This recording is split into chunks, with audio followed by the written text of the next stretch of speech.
오늘 그 말씀의 제목은 이 믿음으로 살아가기 위한 최고의 방법입니다. 이 히브리서가 쓰여질 당시 유대인 그리스도인들에게는 이 주변에서 유대교로 계속 개종하라는 그런 압박과 핍박과 유혹이 있었습니다. 유대인들은 이 그리스도인들이 되면은 자신들의 공동체에서 아예 쫓겨나야 되기 때문에 유대인 그리스도인들이 겪어야 했던 여러 가지 어려움들은 이루 말할 수가 없었습니다. 유대인들은 그 회당에서 주로 모여서 하나님의 말씀을 읽고 했는데 그 회당에도 나가지 못하게 했고 또 각종 사회 또 경제적인 압박과 차별이 존재했습니다. 그러다 보니까 몇몇 유대인 그리스도인들은 다시 슬그머니 유대교로 다시 돌아가기도 했습니다. 오랜 시간 고난을 견뎌낸다는 것은 결코 쉬운 일이 아닙니다. 자신만 문제가 되는 것이 아니라 또 가족들, 또 아이들도 걸려있기 때문에 그들에게는 매우 힘든 일이었을 것입니다. 아이들도 부모의 신앙으로 인해 여러 가지 교육적 차별을 받았을 것입니다. 제가 터키에 가니까 이 데린쿠유라는 그런 지하 도시가 있는데 그 지하 도시가 이제 거의 한 20층 규모거든요. 지금도 지하 20층은 어디에도 없는 것 같은데 전 세계에. 아무튼 20층 규모의 그걸 뚫어가지고 한 10,000명 이상이 그 그리스도인들이 거기서 살았다고 합니다.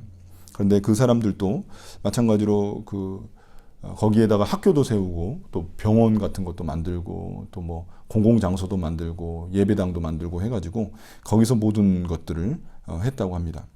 그래서 아이들도 거기서 교육을 받았다고 합니다. 뭐 얼마나 제대로 된 교육을 받을 수 있었겠습니까? 그렇기에 이 유대인 그리스도인들은 이 세상의 핍박과 그런 유혹을 많이 느끼고 있었을 것입니다. 그냥 유대교로 다시 돌아가면은 편안한 삶이 그들을 기다리고 있는 것입니다. 이렇게 예수님에 대한 믿음의 도전이 있는 상황에서 이 히브리서가 쓰여진 것입니다.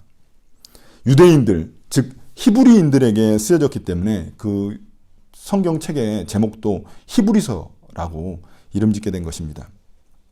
히브리 사람들, 유대인 그리스도인들에게 쓴 책입니다. 편지입니다. 편지. 자, 그럼 과연 우리는 어떻습니까? 우리는 예수님을 믿는다고 해서 이 사회의 경제적 압박과 어떤 차별을 받고 있습니까? 예수님 믿는다고 또 교회 간다고 해서 누가 뭐라고 하는 사람이 있습니까?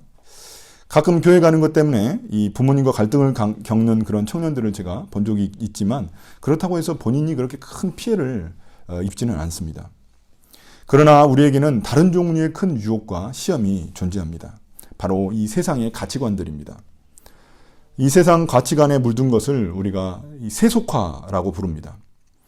이 세상에는 죄가 지배하는 많은 가치관과 삶의 방식들이 자리 잡고 있습니다. 모든 것들이 다 나쁜 건 아니지만 이 세상의 많은 어떤 가치관들은 이 죄에 물든 가치관과 삶의 방식들입니다.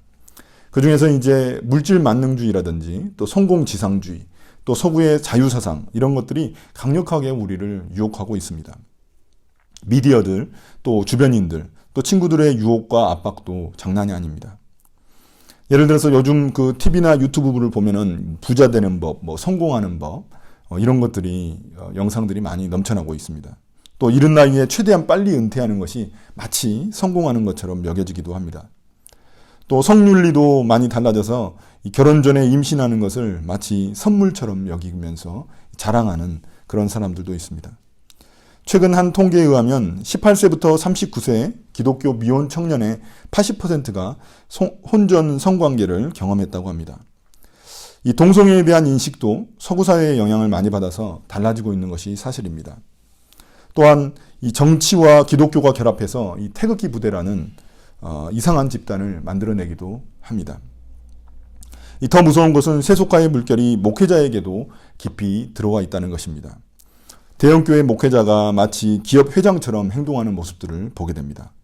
또 목회자가 소위 잘 나가는 그런 직업을 가진 사람들이라든지 또 돈 많은 사람들을 교회에서 치켜 세워주는 그런 모습도 보게 됩니다. 어떤 교회는 회사 체인점 만들듯이 자기 교회를 전국에 세우려는 그런 목회자도 있습니다. 이런 모습들도 모두 이 목회자가 이 세속화의 물결에 휩싸여 있는, 떠내려가고 있는 그런 모습들을 보여줍니다. 이 세상에 물든 그런 교회의 모습들입니다. 자, 그럼 우리는 이런 세속화의 강력한 흐름 속에서 어떻게 우리의 믿음을 지키며 살아갈 수 있을까요? 오늘 말씀이 그 답을 제시하고 있습니다. 먼저 앞서 히브리서 1장에서는 예수님이 천사보다 얼마나 우월하신 분인지를 우리에게 드러냈습니다. 하나님은 아들 예수님을 통해 자신의 궁극적인 뜻을 드러내셨습니다. 그래서 예수님을 온 세상의 주인으로 삼아서 모든 세상 만물, 피조물들을 다스리게 하셨습니다. 이처럼 하나님의 아들로서 그 예수님의 신성을 우리에게 드러내셨습니다.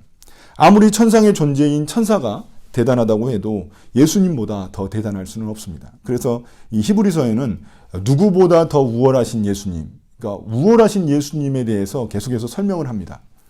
그러니까 그 당시 사람들이 너무 우월하다고 생각했던 그런 존재가 있어요. 그 존재가 바로 천사였습니다.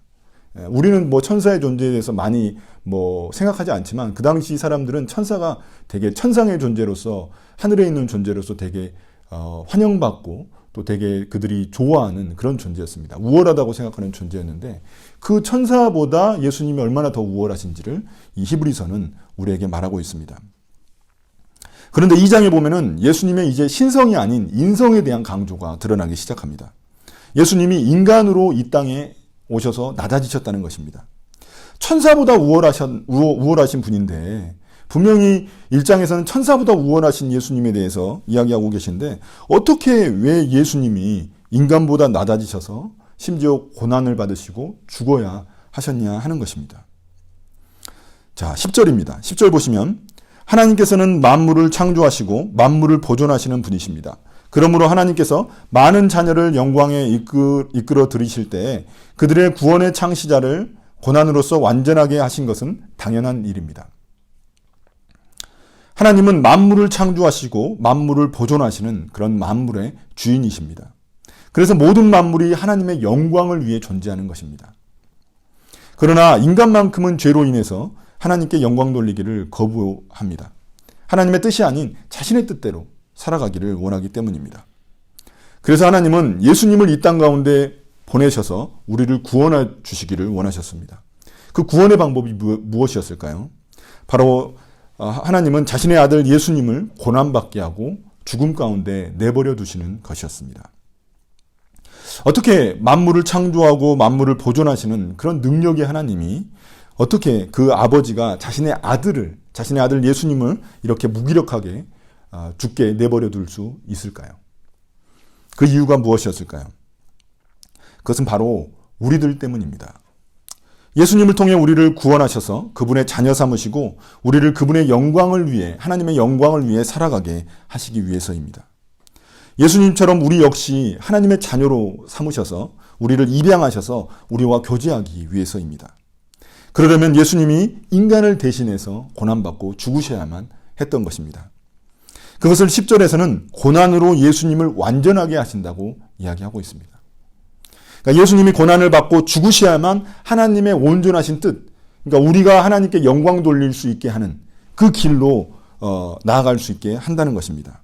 그러니까 예수님이 반드시 고난받고 죽으셔야만 했던 것입니다. 그런데 정말 그 아들 예수님을 죽여야만 했을까요? 그러니까 그 방법밖에 없었을까요? 하나님인데, 전지전능하신 하나님인데 왜 꼭 굳이 그 방법밖에 없었을까요? 그런데 그 방법밖에 없었습니다. 14절 15절입니다. 이 자녀들은 피와 살을 가진 사람들이기에 그도 역시 피와 살을 가지셨습니다. 그것은 그가 죽음을 겪으시고서 죽음의 세력을 쥐고 있는 자, 곧 악마를 멸하시고 또 일생 동안 죽음의 공포 때문에 종노릇하는 사람들을 해방시키기 위함이었습니다. 성경이 말하는 죽음이란 하나님과 관계가 끊어져서 인간의 존재 가치를 잃어버리는 것, 존재 가치를 상실하는 것을 말합니다. 우리는 죽음이라고 하면은 육체적인 죽음만 생각하잖아요. 그런데 성경에서 말하는 죽음은 하나님과 떨어진 상태가 바로 죽음입니다. 이 죽음이 무엇 때문에 온 것이냐면 바로 죄 때문입니다. 이 죄가 바로 하나님께 반역하여 인간이 하나님의 자리에 오르려 한 것, 이게 바로 죄입니다. 아담과 하와가 지은 죄가 바로 그것이죠. 그래서 인간은 하나님께 죄의 대가인 이 죽음의 값을 지불해야 하는데 인간 스스로가 그 값을 치를 수가 없습니다. 왜냐하면 인간이 그 값을 다 치르려면 다 죽어야 돼요. 죽음이, 그 죄의 값은 죽음이기 때문에 이 죽음으로써 그 값을 다 치러야 되는데 그 다 죽어야 되기 때문에 그럴 수가 없는 겁니다. 그래서 예수님이 그 값을 대신 치르시기 위해 인간이 되셔야만 했던 것입니다. 다시 말해서 우리가 피와 살을 가진 인간이기에 예수님도 우리와 똑같이 인간의 몸으로 이 땅에 오셔야만 했던 것입니다. 이처럼 인간에게 죽음은 죄에 대한 하나님의 심판이지만 그래서 이제 우리는 죽을 수밖에 없는 거죠. 그렇지만 예수님은 다릅니다. 예수님은 거룩한 하나님의 신성을 가지셨기에 죄가 없으신데도 하나님께 순종해서 우리를 대신해서 인간의 대표로 죽으신 것입니다. 그러니까 우리를 대신해서 대표로 죽으신 게 중요한 겁니다. 결코 죽을 수 없는 천상의 존재인 그 예수님이 결국 죽을 수밖에 없는 지상의 존재로 스스로 낮아지신 것입니다. 그것이 바로 우리를 향한 하나님의 사랑 때문입니다. 예수님의 죽음은 우리를 이러한 죽음의 공포에서 벗어나 악마의 종노릇하던 것에서 해방시키시는 것입니다.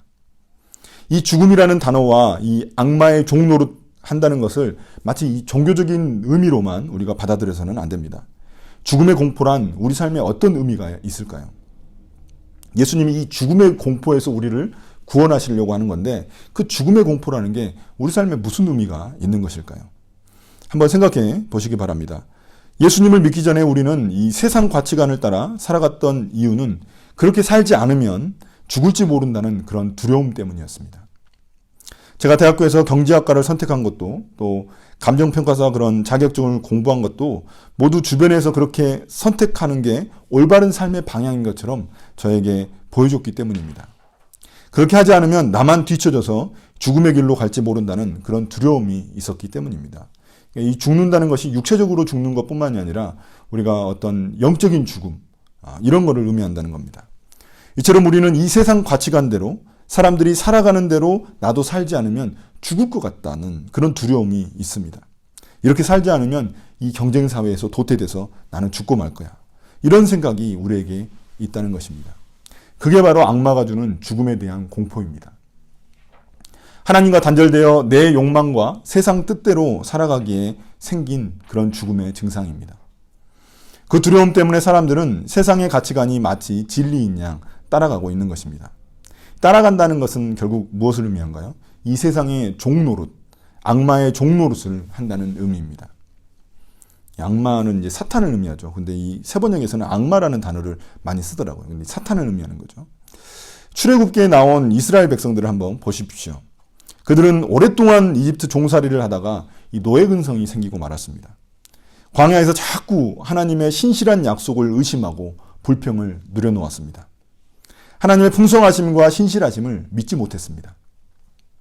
이집트에서 육체적으로는 해방됐을지 모르지만 그들은 영적으로는 여전히 노예 상태, 종의 상태였습니다. 이게 바로 죽음의 공포 가운데 묶인 삶, 이 사탄의 종노릇하는 그런 삶입니다. 그래서 그들은 광야에서 다 죽고 유일하게 믿음의 사람, 여호수아와 갈렙과 소수의 사람들만이 약속의 땅 가나안에 들어갈 수 있었던 것입니다. 그렇습니다. 주님은 이러한 죽음의 공포 가운데 우리를 해방시키고자 하십니다. 하나님의 계획대로 우리가 하나님께 영광 돌리며 그 하나님의 나라, 풍성한 하나님의 나라로 들어가기를 원하시는 것입니다. 그래서 10절에 보면 예수님을 구원의 창시자라고 부릅니다. 이 단어는 묵상책 밑에 보시면은 이 헬라어로 아르케고스라고 부르는데 이것은 지도자 혹은 개척자라는 의미를 가지고 있습니다. 그래서 우리가 이 단어를 보면은 이 광야 시절의 여호수아를 떠오르게 됩니다. 여호수아는 이스라엘 백성들을 광야에서 그 이스라엘 백성들의 선두에서 가지고 그들을 가나안 땅으로 인도했던 사람입니다. 그처럼 예수님은 인간의 대표자가 되셔가지고 선두에서 우리를 이끌어서 하나님 나라로 인도하신다는 것입니다. 그게 구원의 창시자라는 의미입니다. 사탄이 다스리는 그 죄와 사망의 나라에서 우리를 하나님이 다스리는 그런 의와 생명의 나라인 하나님 나라로 옮겨주신다는 것입니다. 그것을 위해 예수님이 십자가에서 죽으시고 부활하셔서 우리를 구원하신 것입니다. 구원은 이제 하나님의 거룩한 형제자매가 되어서 그분의 나라 식구가 우리가 되었다는 것입니다. 가족이 되었다는 것입니다. 11절부터 13절입니다. 거룩하게 하시는 분과 거룩하게 되는 사람들은 모두 한 분이신 아버지께 속합니다. 그러므로 예수께서는 그들을 형제자매라고 부르시기를 부끄러워하지 않으셨습니다. 그리하여 그분은 내가 주님의 이름을 내 형제자매들에게 선포하며 회중 가운데서 주님을 찬미하겠습니다 하고 말씀하시고 보십시오, 내가 여기에 있습니다.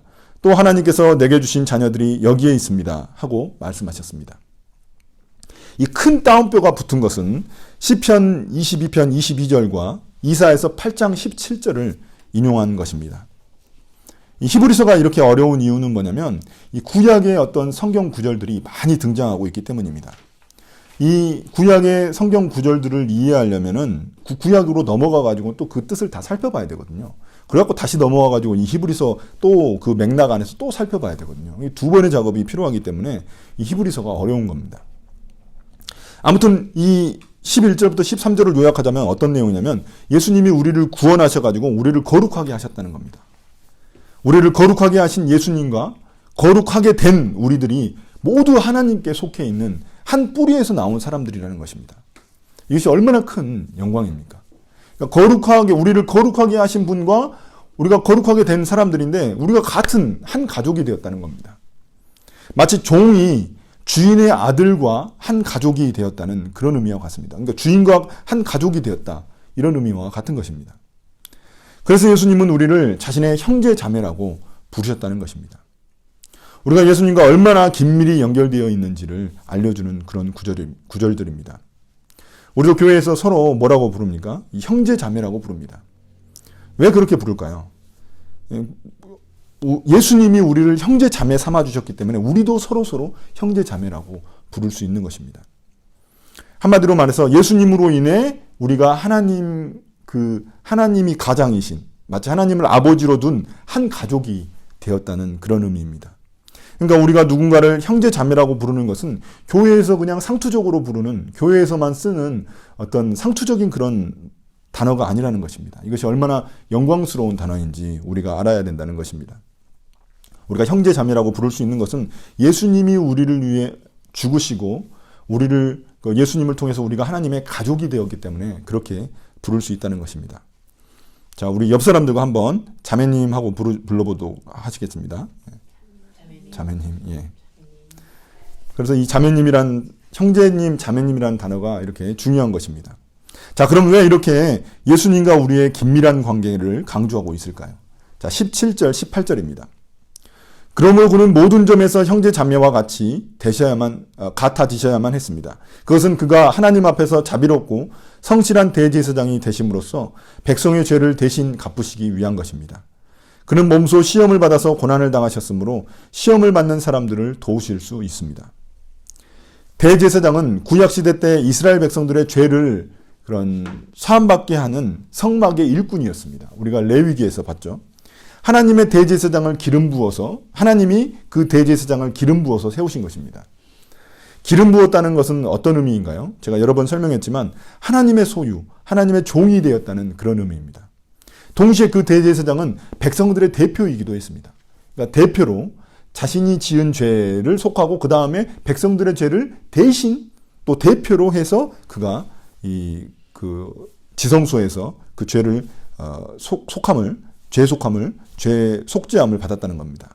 그래서 대제사장이 하나님과 사람 사이에서 중지하는 역할을 담당하는 그런 사람입니다. 1년에 딱 한 번 대속죄일에 백성들의 죄를 대신해서 자신이 대표로 들어가 지성소에 들어가서 죄사함을 받았습니다. 그 대제사장 역할이 바로 예수님이 십자가에서 우리의 죄를 속해준 것과 같다는 것입니다. 예수님이 십자가에서 우리의 죄를 대속해 주신 것, 그게 바로 대제사장이 했던 구약에서의 그 역할입니다. 예수님은 이처럼 우리의 대제사장이 되셔서 우리와 하나님 사이를 중재해 주셨습니다. 그러므로 말미암아 우리가 이제는 하나님과 교제할 수 있게 된 것이죠. 우리와 같은 인간이 되셔서 우리의 그런 인간이 겪는 고난과 시험을 겪으셨기 때문에 하나님께 우리의 사정을 누구보다도 잘 말씀드릴 수 있는 것입니다. 지금도 마찬가지죠. 우리를 위해 중보하시는 분이 바로 예수님이신데 인간이 되셨기 때문에, 인간이 되신 적이 있으시기 때문에 우리의 모든 고난과 시험을 다 알고 계신다는 것입니다. 그래서 우리에게 그 하나님께 사정을 잘 알려주실 수 있다는 것입니다.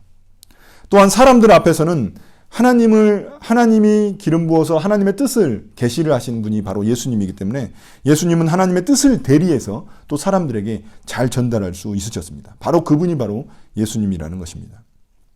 이러한 역할은 천사가 할 수 없는 것입니다. 왜냐하면 천사는 인간의 육체를 가지고 있지 않기 때문에 인간의 고난과 시험을 모릅니다. 그러니까 아무리 천상의 존재이지만 천사는 알 수 없는 겁니다. 그래서 예수님은 인간이시지만 천사보다 우월한 존재인 것입니다.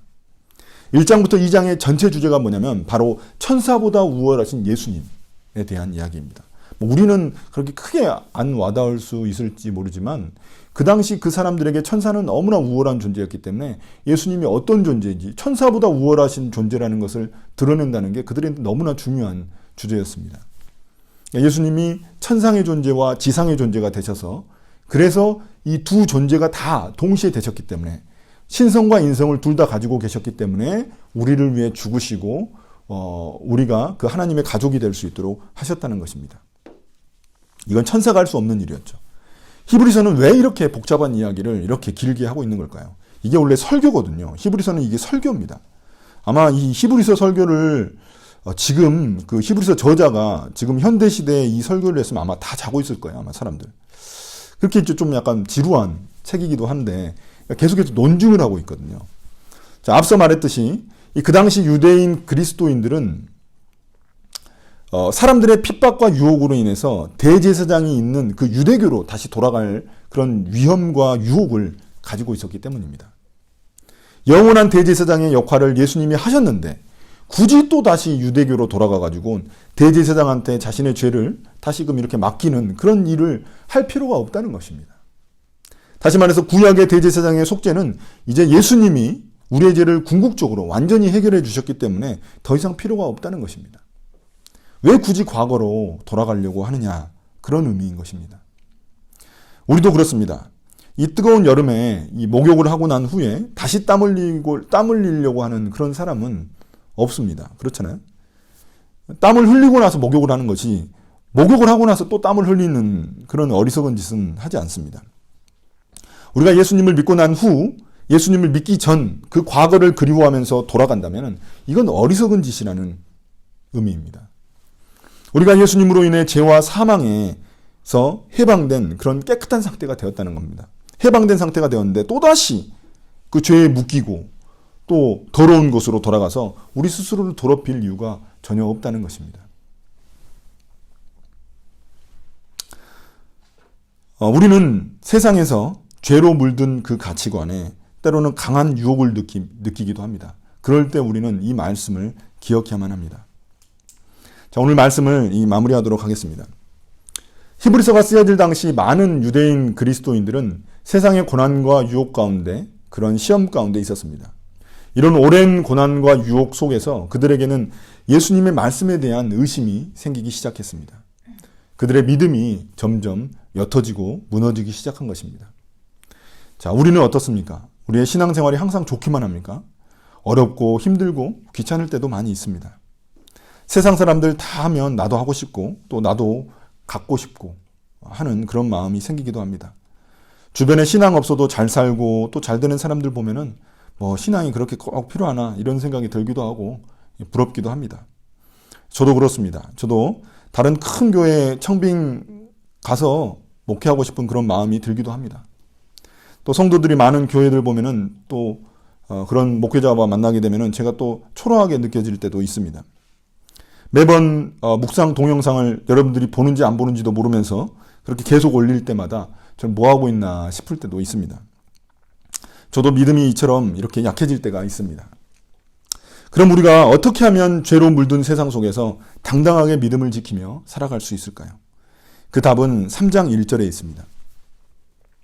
그러므로 하늘의 부르심을 함께 받은 거룩한 형제자매 여러분, 우리가 고백하는 신앙의 사도요 대제사장이신 예수를 깊이 생각하십시오. 한마디로 말해서 예수를 깊이 생각하는 그것이 바로 답이라는 것입니다. 우리의 믿음을 지키게 한다는 것입니다. 여기서 생각한다는 말은 그냥 어떤 생각한다, 그냥 스쳐 지나가는 그런 생각이 아닙니다. 이 생각이라는 것은 묵상한다는 것이고 그 묵상을 통해서 하나님의 뜻을, 예수님의 뜻을 우리가 알아낸다는 그런 의미를 가지고 있습니다. 나의 생각을 주님께 맞추는 그런 작업이 바로 예수님을 깊이 생각하는 것입니다.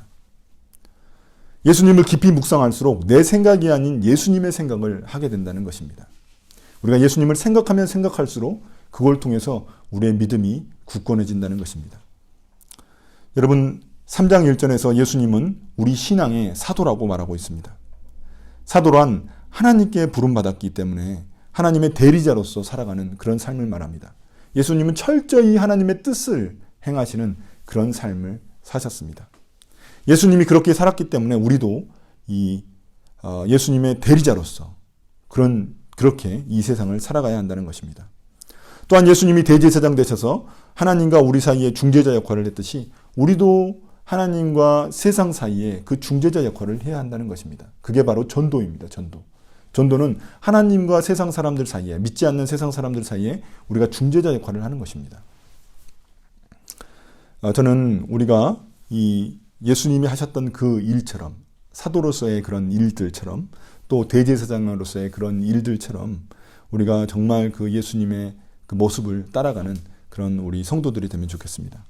이번 한 주간 동안 깊이 예수님을 묵상하며 우리의 믿음이 더욱더 굳건히 뿌리내리기를 예수님의 이름으로 축복합니다. 아멘.